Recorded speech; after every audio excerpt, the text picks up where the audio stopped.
انا كنت مستحيل اصدق ان ده من غير لا لحمه ولا فراخ ولا فول صويا ولا مشروم ولا خضار، لولا بس ان انا اللي عاملاه بنفسي. طعمه بنسبه 80% بالظبط كأننا بناكل لحمة، طبعا مع الإضافات والكابوتشي والفلفل والطماطم والبصل والمستردة. عايزة أقول لكم طعمه خطير. أنا دقت بس كده بالكايزر، بس انتوا عارفيني لفيته في الكابوتشي وأكلته. تعالوا أقول لكم بقى البرجر الخطير ده أنا عاملاه بإيه.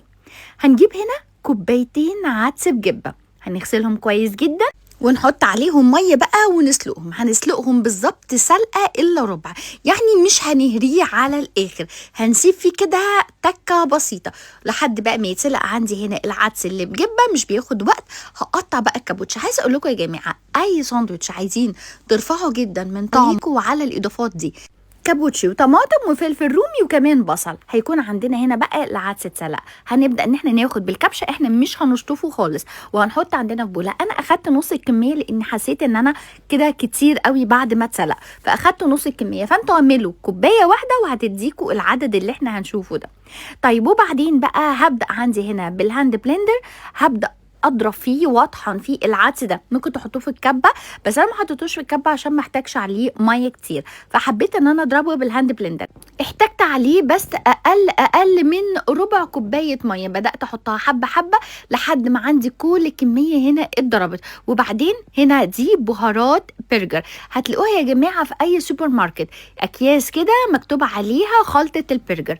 هبدا احطها بقى هنا عندي على العدس واقلب فيه كويس. وبعدين علشان ما يبقاش مكتوم حطيت عليه معلقه من البيكنج باودر، ودي اختياري، ورشه ملح وشويه بهارات بقى زي ايه 7 بهارات. عندي هنا حبهان مطحون، فلفل اسود. طيب انا ما عنديش خلطه البرجر، هنحط كل الاضافات دي مع معلقتين نشا وبرده رشه البيكنج باودر عشان ما يطلعش عندي هنا مكتوب.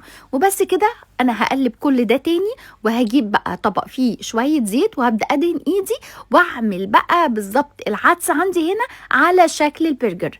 عايزه اقول لكم هيتشكل معاكم بمنتهى السهوله، ولا هيكون مهري ولا اي حاجه. وبعدين بقى نجيب الطاسه ونسخنها كويس جدا ونحط فيها زيت زيتون حبه بساط جدا. احنا عندنا كل حاجه مستويه، كل اللي احنا عايزينه ان احنا نديله لون من هنا ولون من هنا وبس كده.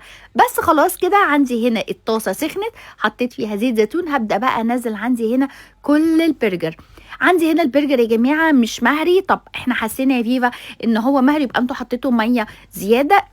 البرجر بيكون ماسك نفسه زي ما انتم شايفين كده، بيتقلب منتهى السهوله وبياخد لون سريع جدا. بعلي نار عليه وياخد لون بقى من الجنبين كده وبس. اطلعه بقى عندي هنا في طبق وابدا ارصص عندي سندوتشاتي.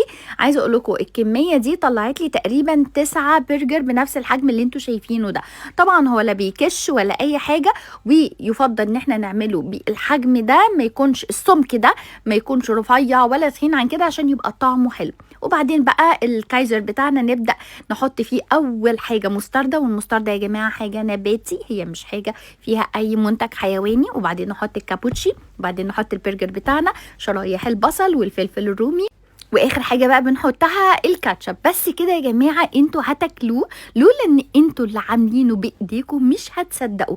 قيمته الغذائيه طبعا عاليه جدا لانه هو مليان بروتين، الطعم خطير. طبعا لو عجبكم الفيديو هستنى منكم تعملوا كومنت حلو ولايك وشير عشان يوصل لكل الناس. وبس كده.